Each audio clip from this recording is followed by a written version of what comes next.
Welcome to another season of Let's Get Real with Haja. Who would have thought I would have made it to season 2?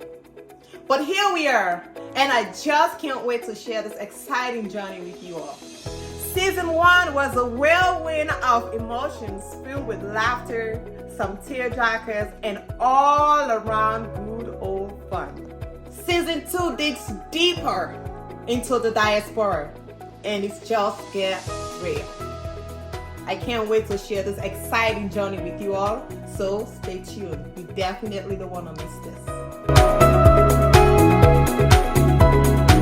To get real with Haja, email lgrhaja@gmail.com. No story is too small to make a difference.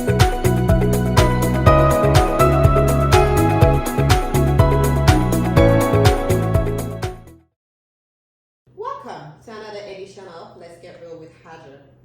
We are often taught to be tough, strong, and brave, but mental health is one of those things that are kept on the wrap, and we need to understand that there is so much to it than people realize. But before I go any further, please hit the like and the subscribe button because that's what motivates me to create more content for you. Joining me today with some important insights surrounding mental health is Dr. Fanta Conde, a psychotherapist. Dr. Fanta, thank you so much for being here. Thank you for having me. It's a pleasure. Seriously, I really appreciate you coming out. How are you? Doing great. You look great. Thank you. Thank you. So, Fanta, please tell us a little bit about yourself, what you do. Okay. As you introduced me, my name is Dr. Fanta Conde. I'm a psychotherapist. My training is in marriage and family therapy. I am currently the founder and director of a private practice called Haja. So within the past year, my focus has been on that and just working full-time as a psychotherapist in my own private practice, ranging from individual, couples, families, therapy. So that's what I'm currently doing at the moment. In terms of prior to that, I worked in different settings, outpatient care, residential care, working with clients as young as, adolescents. So I did a lot of that as well as in-home therapy.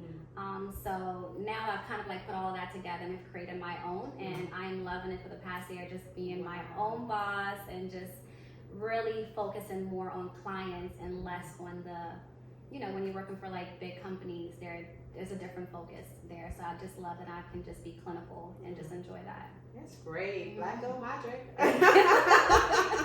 What are some of the common reasons or common situations that patients will come to you for?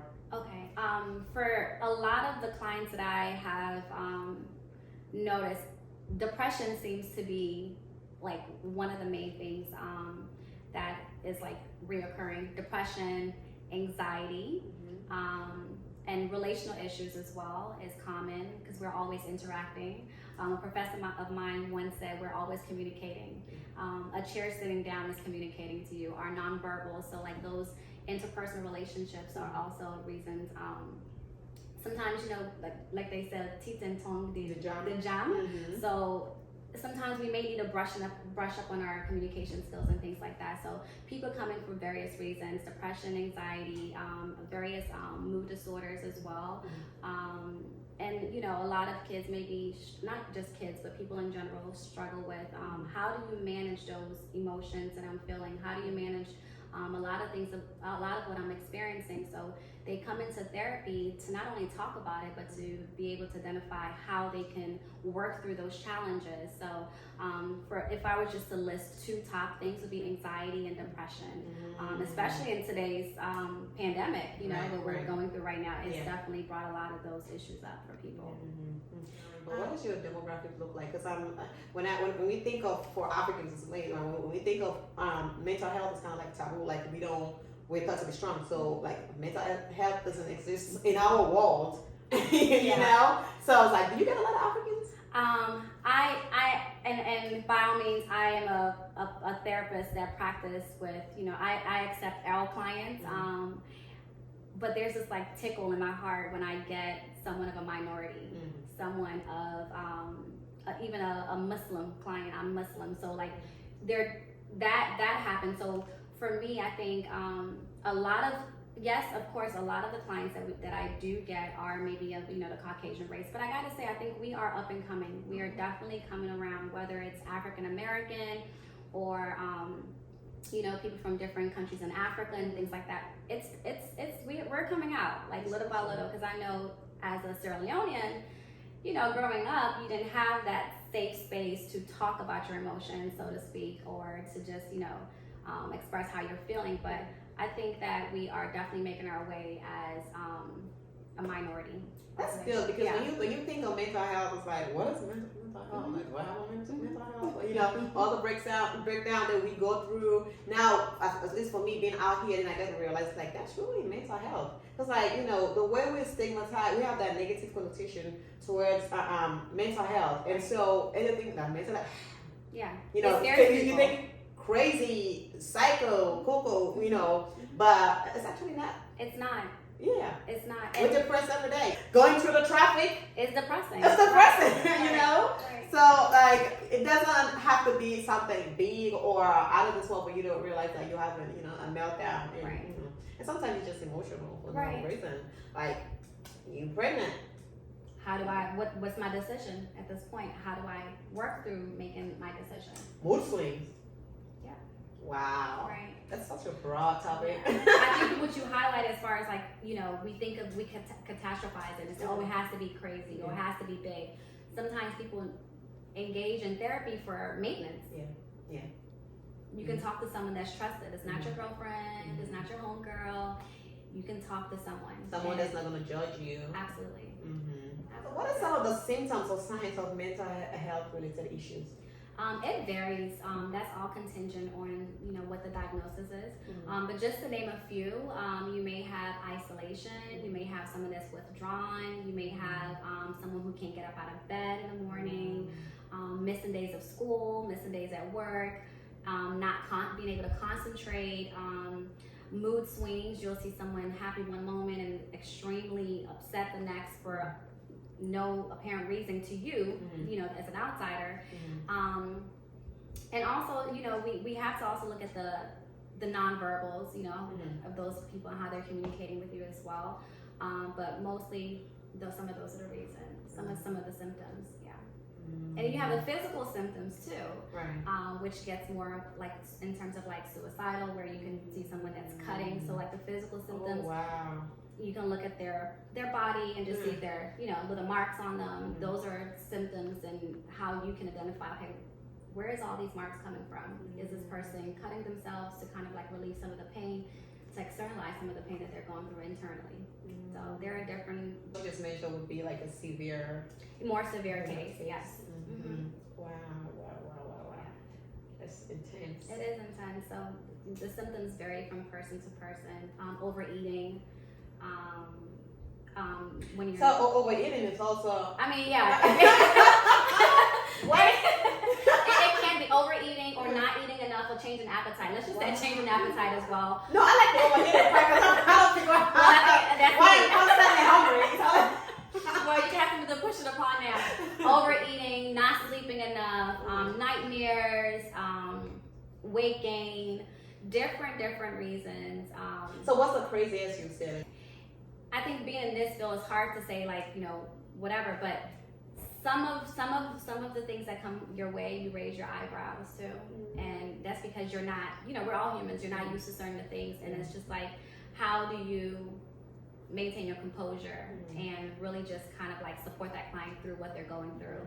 How do you validate? How do you open up a space for them where they feel safe enough to talk about this thing that's even fairly new to you as well?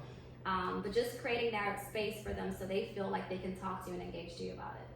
So, Dr. Fanta, you diagnosed, right? I diagnosed. Okay. So, do you diagnose at that first meeting, or you do a couple sessions and then? I mean, the first session is usually longer in length, where we're asking demographic information, going back to history, family history. Have any of your parents had any maybe suicidal attempts, successful suicide, history of depression? Because some of the things, if someone is coming in as depressed, sometimes it often comes from, or others in their families may have also experienced that. So those assessments are a little bit longer, and where we can get a full scope of what's going on. So at that point, we will be able to run a diagnosis. And you'll see over time within the course of treatment, you may want to check in with yourself, and because you may identify new symptoms that you may have missed prior to. So, yeah. And again, it's good for people to be consistent as well. You'll have people who relapse. Yeah, treatment is very consistent. It's necessary, to be consistent. We can see, I have clients that come maybe weekly, and some weeks they may not have much going on, but they want to do a check-in. And then, like they said, prevention is better than cure, right? So, like, some clients may come in and, on a weekly basis because they need their fix. They want to have a conversation. They want to talk about things. And then you have those others that may come when things are more out of their control. They may feel like they need that extra support. But my recommendation is to be consistent. And that's with you working with your therapist to figure out what's the best treatment plan for you. Is it weekly? Is it bi-weekly? Or if you feel like you're at a stable point, maybe we just do check-ins once a month. And when we talk about consistency, I think it's also important to talk about, like, in terms of if you're receiving like help from a psychiatrist as well. My recommendation, I think, and a lot of clinicians' recommendation, is not to just meet with your psychiatrist and get the medication. You also need the talk therapy part to work through that. So you can go to a psychiatrist's office. They're going to spend a little bit of time with you because they're focused on the medical part, while the clinician will focus more on the emotional aspect and spend more time with you and actually cultivating a better. Does your client don't just do the counseling, but they also are on medication for some, not all. Not everybody's on medication, and not everyone's on medication. Some are on medication, and then they will, see their psychiatrist, whether it's on a monthly basis. However, they work out their treatment plan, and oftentimes I do have that contact. So if there's something that comes up, a release of information is provided from the client where I can consult with the psychiatrist and just make sure we're all on the same page. Two sets of eyes is better than one. Right. Two sets of eyes is better than one. Right. So, I agree. Yeah. I agree. So, how does counseling help in dealing with mental health? I think it's a space for it allows you the space to talk about things, right? To bring your concerns to the upfront, right? Sometimes we are unable to handle things on our own. So when you have a therapist or you have a trained professional there, you're able to talk about, hey, this is how I'm feeling. How can you help me? And oftentimes, a lot of clinicians may hear this a lot. We know this. We live by this to say you have the tools for yourself, basically.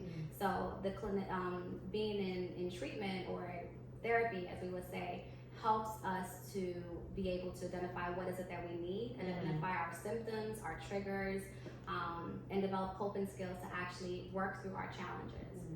Life is hard. It is. It's really hard. So, Fanta, Dr. Fanta, I'm sorry. When you go out to the community, do you sometimes just look at someone and be like, I mean, we talked about symptoms earlier, right? So yeah, you pick up on those symptoms, and sometimes it's a challenge to kind of like take your work hat off, and kind of just like be whatever. I mean, sometimes it's like, okay, but they're not your client. You're not, so approach it also. You've had a situation where you feel like, I think, let's stop it. I've intervened. I've definitely I've done that. Like, I'm not going contingent on what it is. If it's something like serious, I'm not going to just sit back and let it happen. You just can't do that because that's a life you could save. And sometimes some people may be oblivious to it, not see those signs, and you pick up on it. So it's good to bring it to their attention. Now, how you do it is the key. The packaging, the delivery. That's it. Because I like to tell people are just gonna look at it as like gross disrespect. Some people get offended by it. Some people think that you're intruding in their business. Some people think that you may be too much. It depends. And some people are welcoming of that. They are okay with it. You bring it to their attention, and hey, this is what I see, and how do we move forward from there. Do you diagnose kids? Because I know, like, kids, let's say, for example, they have ADHD or whatnot. Is it different? Like, you know? Yeah, or, I diagnose kids as well. Some diagnoses you may not be able to diagnose at an early age. You have to wait till you onset age. Some ages may have to be like 18 and an adult to be diagnosed, but ADHD is completely, you know, diagnosable. Yeah. You're very easy to talk to because, you know what I mean, your demeanor, right? And just looking at you, I feel like comfortable. Okay. Yeah, I can have a conversation because, like, you know, some people working in that office and you'll be like, you know, like you already feel like, you know, I'm gonna be judged. I don't want, you know, do it. But like the way you carry yourself, the way you know you talk, articulate. I mean, it's just it kind of like makes you feel very comfortable. And I would, you know, want to have a, you know, talk to you about whatever I'm going through because you've created the atmosphere for me to be able to come to you. And sometimes, I mean, by not being disrespectful, you kind of look very young, and I mean, you know, very relatable, right? Right. So I was like, oh, because it's just like talking to my girl, like, Right. you know, Right. I feel like talking to my girl. So I mean, that's this, and that's therapy. Sometimes we think therapy, you gotta lay on a couch and, you know, have this person to be talking to you and just like, no, therapy is however you want to make it be. You can be cooking in a kitchen and having a conversation with your children, and like you're talking, you're related. You know, it's different. So it's not like with my clients, you have to feel comfortable because if you don't feel comfortable, I'm not a mind reader. And you know, I don't cure people. We don't do that. Like, oh, come to my office, let me cure you. It doesn't work that way. So we have to be able to talk and work through. And in order for you to be able to be in your most vulnerable self, I have to make you feel that way. Yeah. You know, I have to be inviting to you. That's so fun. Have you ever felt the need to, you know, attend therapy, or how do you do it? Do you kind of therapize? That's the word yourself, right. Or it's such an interesting question because we as clinicians, they do say, okay, you're a therapist, you should definitely, you know, get your own therapy. I look at it like a cup, right? So everyone is pouring into me. All my clients are pouring into me every day, which I love. Right. So they're pouring into me, right? But who do I pour into? Right? My cup gets full sometimes. And I have to like kind of decompress outside of work after a long days of work. My mom is my number one therapist. Hey, Mom. My mom is my number one therapist, and I have close best friends, and you know, they're there to support me and to process with me a lot because I do need a process.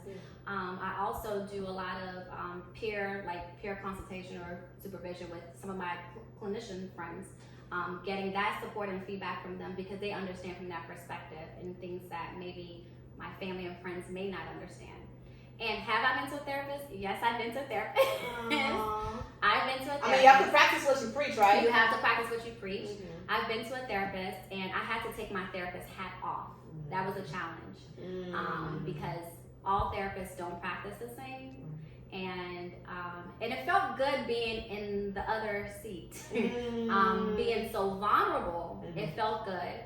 So it gave me a deeper understanding as to why my clients cry, how I may project a certain way, and how that may make them feel in return. So yes, I have been to therapy, and it's therapeutic. Wow. Yeah. Wow. What advice would you give to someone suffering from mental health or hasn't realized that, you know, this is something that they're going through that's undiagnosed? But what advice would you give to someone watching this interview today? Yeah, I think oftentimes we are so busy with work, school, family, our personal lives that we don't take notice of certain things. And even myself, sometimes I have to kind of like stop in my track and like really understand, have I slept? Have I done this? Have I done that?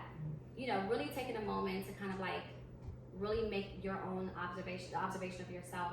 And once you figure out like there's a change in your routine, you know, I know for some people therapy is not like their go-to, but finding someone that they trust, they can talk and they can confide with, and you know, being their most vulnerable self with, I think would be a great thing. There's also crisis hotlines that you can contact.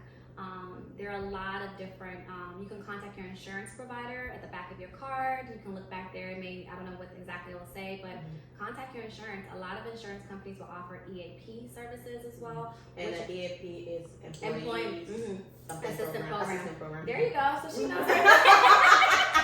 So they will definitely be able to provide you with someone within your network that can offer you a certain amount of sessions at no cost, contingent on what your plan says, and definitely being able to make that self-assessment of yourself and really pick up on that. And I think for us also is to be mindful and aware of those around us. How for us as family or whoever, to pay attention to those around you and how those changes they're going through, and checking in with them. Hey, how are you? Sometimes a simple "how are you" goes a long way. Right. Of such a long way, because at that point that person could be at their breaking point, but a simple text message of "I love you" or "hope you have a great day" can make a world of difference. So I think it goes hand in hand. Wow. Dr. Fanta, if there's anyone out there that's interested in your services, how can they reach you? You can reach me at Therhappy, is THERHAPPIE.com. Our information is on there. You can, we're very fast in the sense of getting you the help that you need. I don't believe in waiting too long, so I try my best to make sure that clients are assisted immediately. So that is how you can get in contact with us. So as we've heard from Dr. Fanta, it's very important for us to, take some time out and check our mental stability, because, sometimes we have to do that, for ourselves. And it doesn't mean that when you seek help that you're crazy, or, people will look at you and say like you have issues. You don't, So in that sense, let's make it a point of duty, and just realize that the brain is an organ just like every other part of our bodies, and sometimes needs help. And that's just what mental health is. Thank you so much, Dr. Fanta. Thank you so much for having me.